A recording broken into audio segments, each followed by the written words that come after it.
Queremos, oh Dios Padre, suplicar tu Santo Espíritu que esta noche podamos acercarnos confiadamente al trono de la gracia para encontrar oportuno socorro, Señor. Cada una de nuestras necesidades las ponemos ante ti, Señor, para que las atiendas, las califiques también conforme a nuestra fe y nos otorgues conforme a tu voluntad los deseos de nuestro corazón. Gracias por escucharnos, Señor, por atender nuestras plegarias. Tenemos situaciones familiares, personales, económicas, de trabajo, de salud. Señor, las presentamos ante tu presencia. Que se haga tu voluntad en nuestras vidas, para también, oh Dios, nosotros poder avanzar, creciendo espiritualmente. En el nombre de Jesús. Amén. Muy bien, perfecto. Voy a compartir aquí un momentito en pantalla, así usted puede seguir lo que voy diciendo. Muy bien, ahí tenemos esta primera imagen. Cristo ahí en el pozo junto a la mujer en Samaria. Precioso momento ahí en el registro bíblico. Muy bien, el título de esta noche, está la tercer estudio, es la rebelión del perfecto. Podemos entender como eso, la rebelión del perfecto. Bueno, en el estudio del santuario, en algún momento hemos visto que existe un arca, esa es el arca del pacto, el arca de la alianza. Aquí Dios hizo pacto con su pueblo porque adentro de esta arca, esto era como un baúl, ahí se encontraban los 10 mandamientos y usted puede recordar pues que esos 10 mandamientos significaban un pacto básicamente de Dios con un pueblo diferente, de Dios pidiéndole a un pueblo que se comportara de cierta forma porque ese era su carácter. Si Dios pedía eso era porque así era Dios, así es Dios. Entonces, dentro de esa arca del pacto, arca de la alianza, estaban los 10 mandamientos, también había una muestra del maná y también la vara de Aarón cuando floreció, cuando se enverdeció en algún momento. Se guardaban esos tres elementos, el más significativo, los 10 mandamientos en dos tablas de piedra, como lo menciona el registro bíblico. Pero también en ese baúl, ahí, pues en la parte ya superior, había una tapa que cubría esa cajita, este, este santuario, esta arca del pacto, la cubría una tapa, y esa tapa, que era de oro macizo, en una sola pieza, tenía también dos ángeles que pues se miran así un poquito como está ahí en la imagen.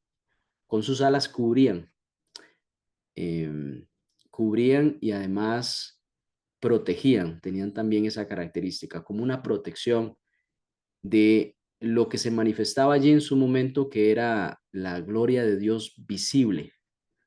Eh, esa gloria de Dios era pues un evento sobrenatural en el cual Dios se manifestaba ahí visiblemente. Eso es muy importante de resaltar, porque pues entendemos que el Espíritu Santo, manifestación de la tercera persona de la deidad, pues nosotros no lo vemos, es como el viento, dice la palabra. En este caso era visible, visible como en algún momento a Moisés se le apareció en la zarza ardiente, es decir, había un elemento que se podía ver, ¿cierto? Entonces, esa, como la gloria, básicamente de Dios, en una manifestación sobrenatural, se posicionaba allí y estos ángeles cubrían en ese momento por su posición, ¿verdad? Uno viendo frente al otro.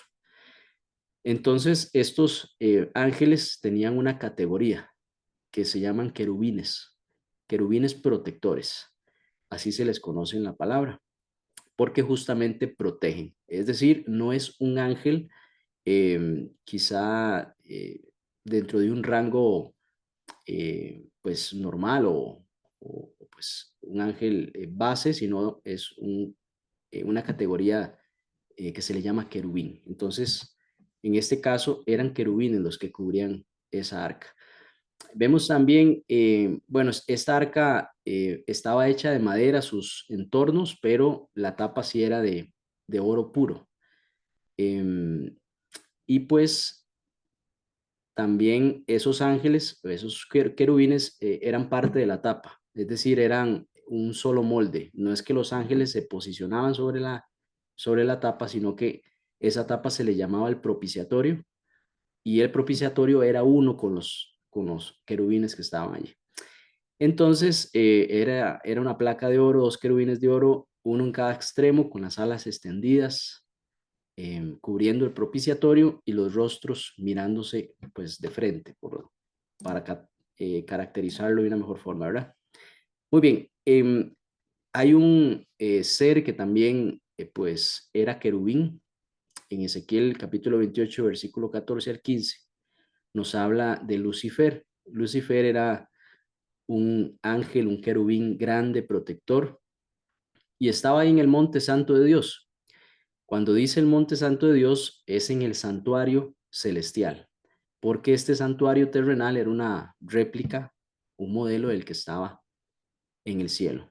Así pues, también en representación, así como esos querubines estaban en el santuario celestial, así pues estaban estos dos en el santuario terrenal, cubriendo em, el propiciatorio y cubriendo también donde Dios se manifestaba en su gloria visible.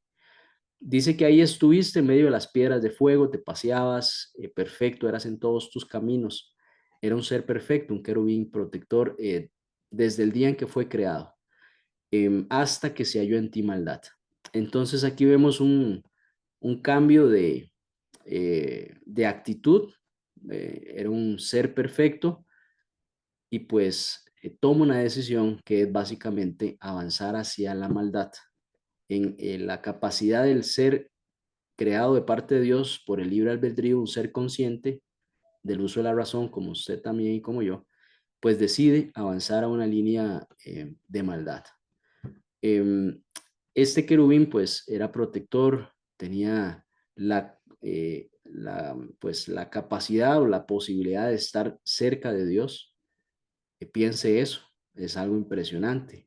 Esta categoría de ángel tenía esa capacidad de estar cerca de Dios, al trono básicamente, donde está Dios.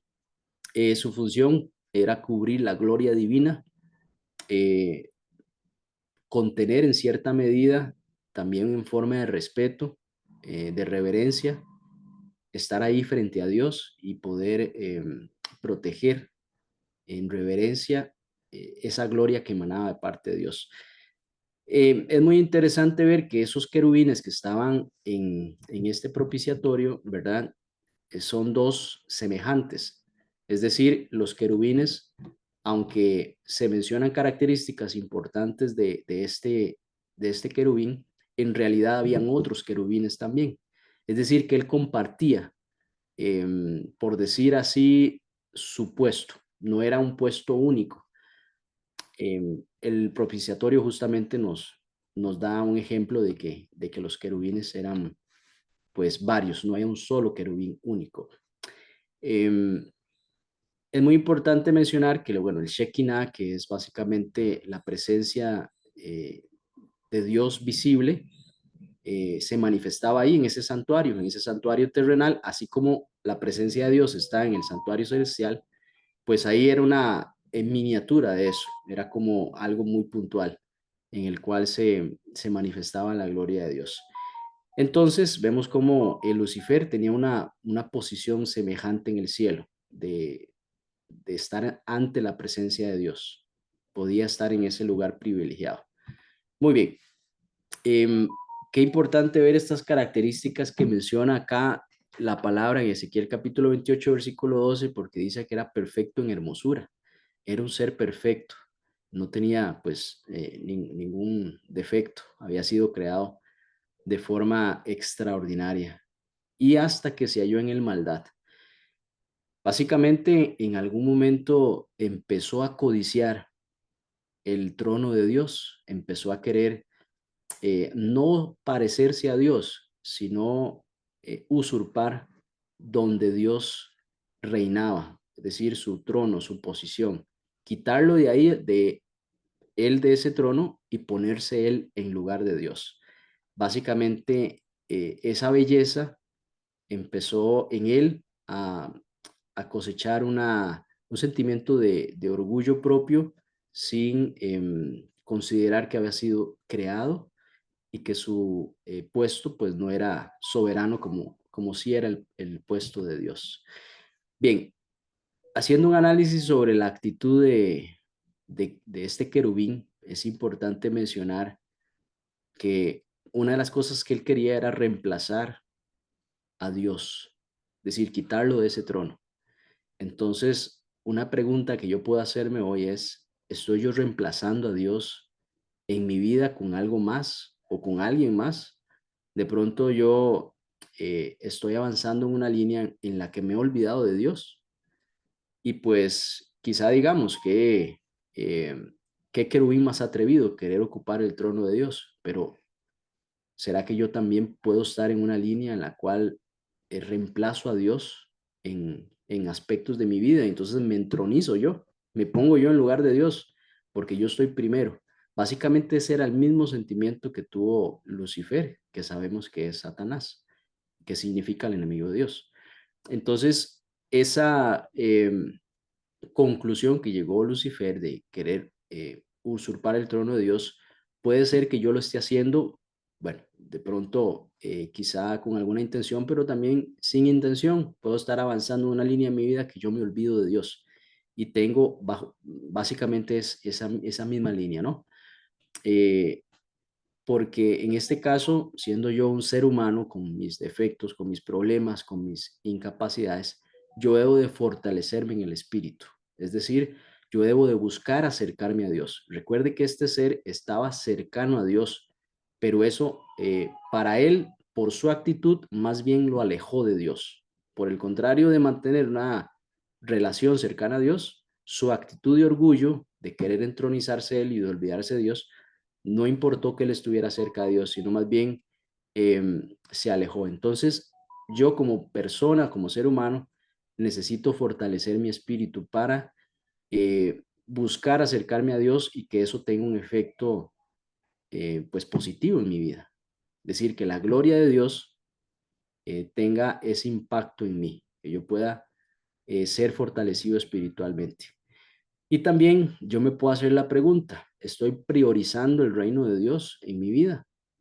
Porque la palabra me dice que busque primero el reino de Dios y su justicia y después todo se añade. Eso es difícil para el ser humano que andamos en el corre-corre, en el afán del día. Nos levantamos y pues estamos pensando en cómo nos va a ir hoy. Necesitamos pagar cosas, solucionar problemas y nos podemos olvidar en buscar primero a Dios en la mañana, buscar esa cercanía con Dios. Y pues priorizar el reino de Dios es algo que yo debo de hacer también. Entonces, no caer en el error que cayó Lucifer, que aún estando cerca de Dios, pues no aprovechó de esa oportunidad de estar cerca de Dios, sino más bien por su actitud se alejó y quiso pues reemplazar a Dios por sí mismo. Y eso, como les digo, nos puede pasar a nosotros. Querer reemplazar a Dios por nosotros mismos, por hay veces el trabajo, por la familia, los hijos, reemplazamos a Dios y lo ponemos en cualquier prioridad que no es la primera, ¿cierto? Muy bien. Vemos cómo este ser corrompió su función sagrada. Es decir, Dios le dio una tarea que era importante, ser un querubín protector frente a Dios cubriendo su gloria, era una función importante. Así que pues no la aprovechó en ese sentido, sino que buscó su propio beneficio en ese aspecto de querer exaltarse. Eso nos puede pasar a nosotros en el entendido de que tenemos una función, que Dios nos ha pedido algo y hacemos lo contrario. Y no solo hacemos lo contrario, sino que podríamos persuadir a otros a hacer lo mismo que nosotros, es decir, a seguir nuestro accionar que es equivocado. Si me equivoqué y no lo dejo allí, sino que pues persuado a otras personas de que involuntaria o voluntariamente y pues podría estar yo guiando a un error después de una mala decisión que yo tome. En este caso, este ser, cuando quiso usurpar el trono de Dios, básicamente buscó que otros también le apoyaran en esta acción. Ese orgullo y deseo de exaltarse, pues básicamente fue la fuente de de lo que ese ser quiso, ¿no? Por exaltarse a sí mismo. Por eso Dios siempre nos pide a nosotros humildad. La humildad es fundamental para que Dios trabaje en el corazón de nosotros. Cuando nos ponemos orgullosos, cuando no pedimos perdón o cerramos el acceso para perdonar a alguien, realmente estamos alejándonos de Dios de la misma forma en que este ser lo hizo, porque él básicamente en algún momento pudo haber tenido un punto de retorno, sin embargo, decidió seguir en una escalada de decisiones que básicamente hacían de su corazón un corazón orgulloso cada vez más y un deseo de exaltarse a sí mismo. Es muy importante buscarle, pedirle a Dios que nos permita ser humildes, ¿no? Em, Él se inventó hasta sus propias reglas, ¿cierto? Porque Dios tenía una ley que básicamente fue contra la ley él se rebeló contra la ley de Dios porque decía que Dios era un Dios injusto, que su ley era injusta, entonces se puso sus propias reglas, que básicamente es una alteración de la verdad, una falsedad. Y pues bajo esa línea, él se justificaba en las cosas que estaba haciendo, básicamente él se las justificaba y hacía que los otros se justificaban también por ese actuar, a pesar de que era contrario a lo que Dios pedía. Muy bien, basado en esa actitud que pues fue en escalada, eso es importante mencionar, fue en escalada cada vez más, se revelaba y hacía manifiesta sus intenciones de ir contra de Dios, que eso pues, para eso nosotros, el Espíritu Santo nos llama siempre. En el momento que nos vamos alejando de Dios, el Espíritu Santo toca nuestro corazón y nos dice, detente, no sigan más allí, porque mi corazón se puede ir endureciendo cada vez más. Yo puedo cerrar ese acceso al Espíritu Santo, no porque Él se va, sino porque yo no quiero escucharlo, entonces mi corazón se endurece. Esa expulsión de Satanás llegó en un momento en el cual ya no había un punto de retorno en esa escalada de decisiones, ¿cierto? Entonces fue sacado del cielo con sus ángeles. No permaneció más en el cielo, en una rebelión abierta, ya había una guerra básicamente. No halló más lugar en la presencia de Dios. Y esto es muy importante de mencionar. Ser echado de la presencia de Dios es, creo yo, la acción más fatídica que nos puede pasar a todos. No estar en la presencia de Dios, ser echado de la presencia de Dios. Básicamente eso fue lo que le pasó a este ser por su constante orgullo y su rebelión, ¿verdad? Y pues la otra semana vamos a ver esta parte de donde ese conflicto se trasladó aquí a la tierra. El problema no terminó allá arriba, ahí empezó, pero se trasladó aquí a nuestro planeta. Allá empezó el pecado, allá empezó la rebeldía y se trasladó pues a nuestro hogar, a este mundo, y arrastramos después ese problema de rebeldía. La próxima semana adentramos allí. No me alejes de tu presencia ni me quites tu Santo Espíritu. Eso fue lo que dijo el salmista cuando en algún momento se sintió lejano a Dios. El Salmo 51:11 básicamente le está diciendo a Dios, no me eches de tu presencia.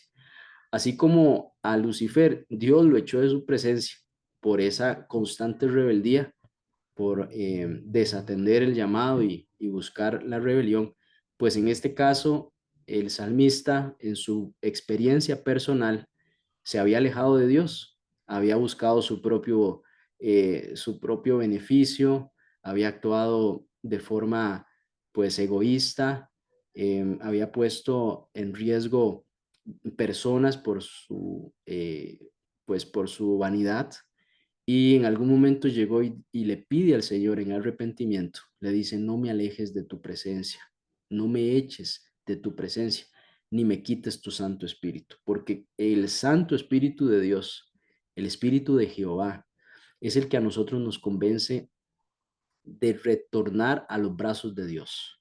Nos convence que estamos en un camino equivocado, nos convence de lo que es justo y nos convence que ante Dios nada puede estar oculto, de pecado, de justicia y juicio, básicamente.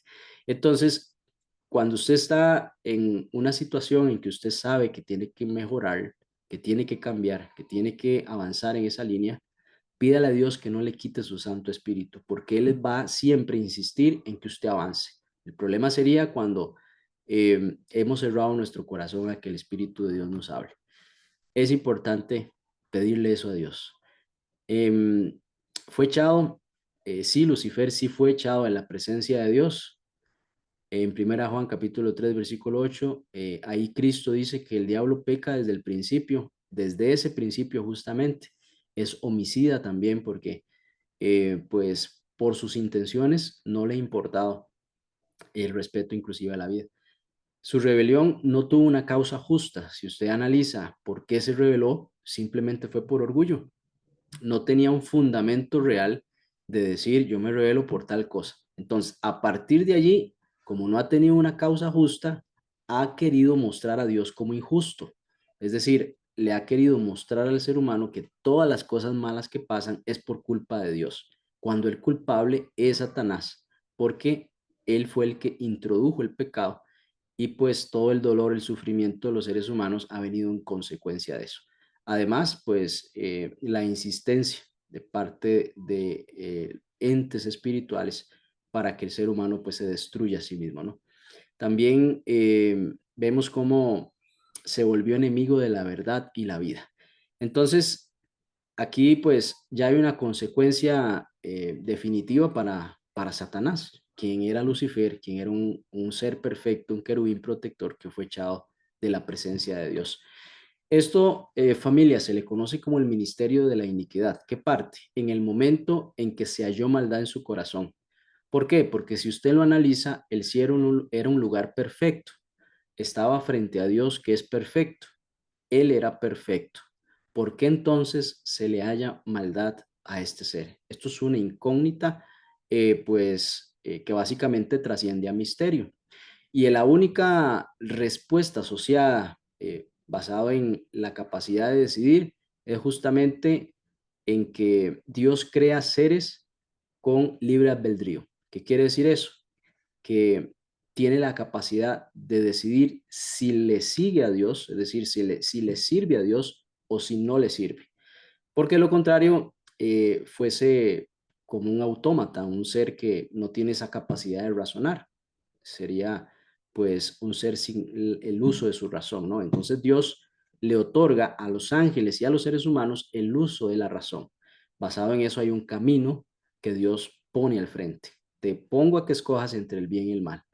Escoge pues el bien, le dijo así a su pueblo en Deuteronomio. También en este momento, bueno, seré semejante al Altísimo, básicamente es su pecado, querer usurpar a Dios. Ahí es donde trasciende, porque es importante mencionar que nosotros podemos decir que nuestro corazón pudiese codiciar o querer entrar en una línea de codicia.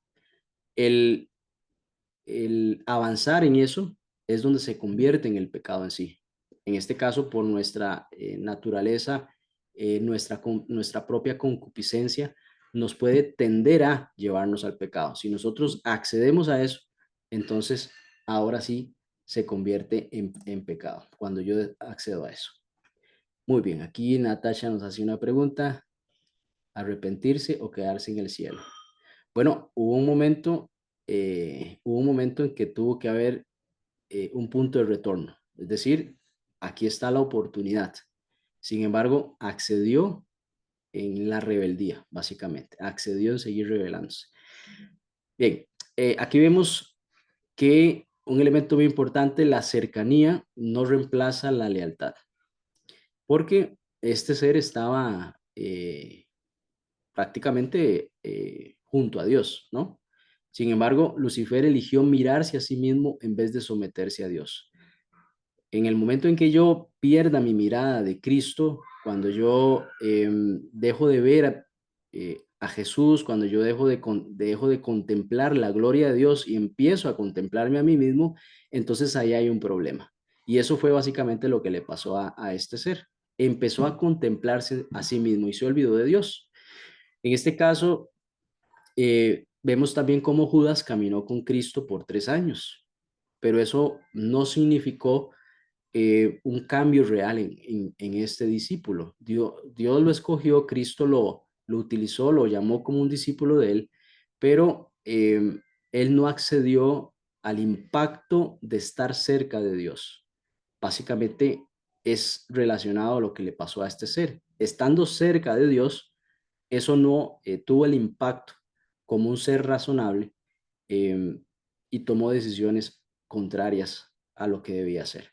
También Pedro caminó con Cristo 3 años, sin embargo, él sí accedió a que, a pesar de que se equivocó, a pesar de que tomó muy malas decisiones, en su momento negó a Cristo, se comportó muy mal, pero después permitió que Cristo, eh, eh, el fruto de lo que Cristo haya sembrado en su corazón, pues pudiese salir. Entonces aquí vemos como los ejemplos que están básicamente relacionados a la actitud que usted y yo tomamos en la vida. Bien, el conflicto vemos cómo estalla cuando los planes de Satanás quedan evidentes. Es decir, hay negociaciones que se mostraron evidentes y a partir de ahí entonces se generó ese conflicto y pues quedó en evidencia los planes de Satanás en el cielo, porque él siempre buscaba poner a Dios como injusto. Y la única forma en la que eso podía quedar eh, como algo no cierto era mostrando las evidencias. ¿Cuáles evidencias habían? Bueno, las negociaciones que él hacía con los ángeles eran las evidencias de que quería algo pues que no estaba bien, ¿no? Usurpar el trono de Dios. Y vemos cómo Cristo en la cruz desenmascara la verdadera naturaleza del diablo. Por segunda vez, porque en la primera vez en el cielo, las evidencias de esas negociaciones fueron lo que desataron el conflicto, la batalla, y por eso fue expulsado. Y también en el momento en el que Cristo muere en la cruz, desenmascara la verdadera naturaleza del diablo, lo que había ocultado por mucho tiempo y había distorsionado el carácter de Dios junto con los religiosos de entonces, que básicamente tenían a Dios distorsionado de su carácter con respecto a las personas. Es homicida desde el principio. Aquí Juan 8:44 también menciona esta parte. Y en Colosenses capítulo 2, versículo 15 dice que Cristo triunfa en la cruz exhibiendo a los poderes del mal. Esto es muy importante porque mientras Cristo estaba en la cruz y en el mundo natural se veía a un hombre pues humillado, se veía a un hombre sufriendo en la cruz, a punto de morir. En el mundo, en el ámbito espiritual, en ese momento Cristo estaba exponiendo a todos los poderes espirituales del mal, los estaba humillando, dice otro texto. Entonces, y se exhibe también la, las obras de Satanás. Eh, Se pone en evidencia las obras del mal, básicamente, que era lo que siempre Satanás decía, la culpa es de Dios. Bueno, Cristo llega y muestra la culpa es de Satanás. Y yo vengo a evidenciar esto y vengo a deshacer esas obras del mal. Bien, si mencionamos de nuevo a los querubines que están en el santuario, podemos indicar que en algunos textos bíblicos aparecen también como guardianes del árbol de la vida, según Génesis capítulo 3, versículo 24. En esta parte del santuario vemos cómo cubren el propiciatorio, son parte del arca del pacto. En Ezequiel capítulo 10 sostienen el trono de Dios, es un importante eh, puesto ahí de poder sostener el trono de Dios. Y también como símbolo tienen como símbolo de esta protección, representan reverencia y también protección de los santos. Muy bien, también se mencionan en algún momento los serafines, como para hacer alguna diferenciación. Ellos se cubren el rostro y pies ante la gloria, proclaman santo, santo, santo, y la función que muestra la Biblia es una función de adoración y de ministrar purificación, como cuando se le presentaron a Isaías en algún momento, que llega con un carbón encendido para purificar su boca. Enseñan reverencia y humildad también. Bueno, aquí quería hacer una asocia entre querubines y serafines. Nos menciona que los querubines básicamente son protectores del trono y del santuario. Están representados en el arca y los serafines son adoradores en el trono, en torno al trono, y en Isaías capítulo 6, por ejemplo, proclaman santidad. Ambos cubren su ser en reverencia a la gloria divina. Muy bien, ¿por qué cubrir la gloria de Dios? Es algo interesante. ¿Por qué cubrir la gloria de Dios?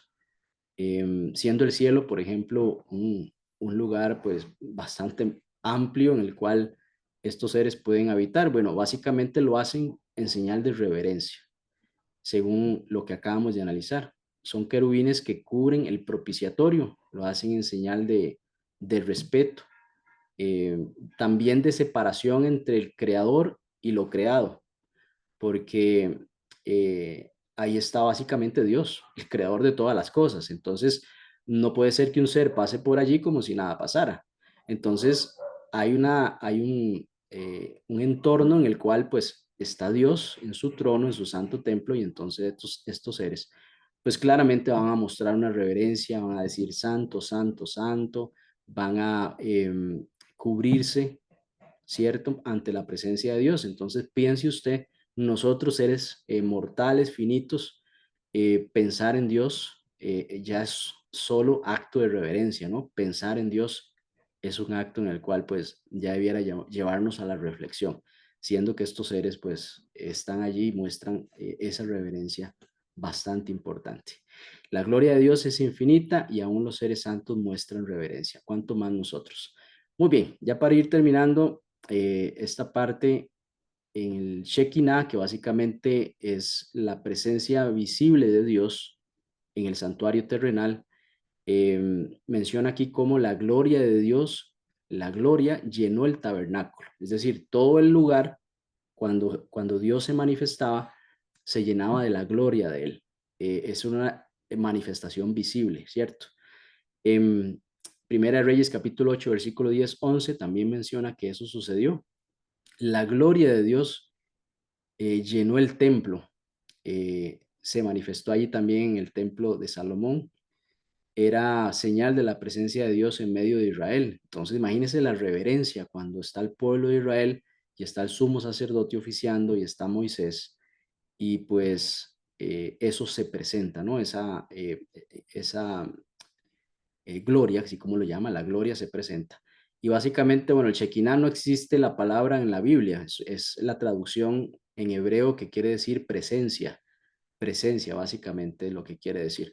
Y en algún momento Moisés lo, pues lo presenció en otro contexto que fue en la zarza ardiente.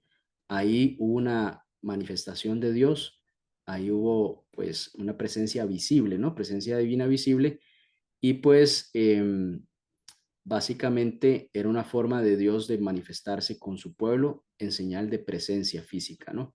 Bueno, física más que todo visible. Em, Aquí vemos algún, pues, representación ahí figurativa de cómo pudo haber sido esa luz, esa gloria que se manifestaba allí. Dice que se llenaba de humo también. Muy bien, podemos definir a Cristo en Juan capítulo 1, versículo 14, como que el verbo se hizo carne y habitó entre nosotros. Eh, en Hebreos 1.3 dice que el resplandor de su gloria, el cual siendo el resplandor de su gloria y la imagen misma de su sustancia y a quien sustenta todas las cosas con la palabra de su poder, habiendo efectuado la purificación de nuestros pecados por medio de sí mismo, se sentó a la diestra de la majestad en las alturas. Aquí vemos cómo Cristo representa ese resplandor de la gloria de Dios. Si pudiéramos denominarlo con lo que hemos visto, es como un Shekinah encarnado, es decir, es Cristo eh, representando esa gloria de Dios en medio de nosotros. y se sentó después a la diestra de la majestad en las alturas, en este caso en el santuario celestial. El que me ha visto al Padre, dijo Cristo, y la gloria de Dios ilumina al Cordero de su lumbrera. Es muy importante, ya para ir terminando, en Hebreos 9:7 nos dice que en la parte del lugar santísimo, solo el sumo sacerdote una vez al año, no sin sangre, la cual ofrece por sí mismo y por los pecados de ignorancia del pueblo. Este sumo sacerdote entraba ahí donde estaba el propiciatorio, donde estaba el arca del pacto, donde estaban los 10 mandamientos. Llegaba y rociaba con sangre de un macho cabrío o de un becerro una vez al año, un sacrificio por la expiación, primero de él, porque él era un hombre, tenía que ofrecer sacrificio por sí mismo, si no moría, y por los pecados que el pueblo había cometido. En este caso, Cristo con su propia sangre eh, sirvió de intermediario o expiación para que usted y yo pues pudiésemos ser perdonados, y a su vez Él es el sumo sacerdote que oficia. En este caso, no tuvo que pagar por su pecado porque no lo cometió, sino que pues básicamente con su propia sangre hizo efectivo lo que en algún momento en el santuario terrenal se hacía con la sangre de los animalitos. Muy bien, en el lugar santísimo, ahí vemos entonces que está el trono de Dios representado en el santuario terrenal. También ahí vemos cómo surgió la rebelión en el cielo con este querubín protector. Está el propiciatorio, que hay que rociarle sangre, que básicamente ahí está la cruz, donde Satanás fue desenmascarado, ese querubín protector que se reveló. También vemos cómo en el santuario celestial, Cristo intercede y asegura la victoria para con usted y conmigo. Muy bien, ya para finalizar, se me hizo un poquito extensa esta parte. Recordemos que es importante tener humildad en nuestro corazón. Todos los días pidámosle a Dios que nos dé humildad porque debemos de enfrentar el día, y eso pues nos puede alejar de Dios el orgullo. Em, También recordar que Cristo se humilló, pero también fue exaltado. Esa victoria de Cristo, nosotros podemos también hacerla nuestra. Somos más que vencedores en Cristo. Y también, ya relacionado al santuario, nos enseña que debemos de tener reverencia y siempre depender de nuestro Salvador. Considerar a Dios como santo, ¿no? Dios es santo. Quiere que esa santidad se, eh, se manifieste también en nosotros, que podamos pedirle a Dios siempre por, por su carácter, por su santidad. Y así pues parecernos a Él, no usurparlo, sino parecernos a Dios, que básicamente es el enfoque que debemos de tener en nuestras vidas. Sed perfectos como vuestro Padre que está en el cielo es perfecto. Muy bien, vamos a orar para terminar. Siento que, bueno, estamos en bien de tiempo, 45 minutos. Entonces, voy a orar y si quisieran comentar, entonces tenemos otro espacio. Oremos. Muchas gracias, Señor, por permitirnos estudiar tu palabra. Queremos, oh Padre, entender la necesidad de que nuestro corazón sea humilde.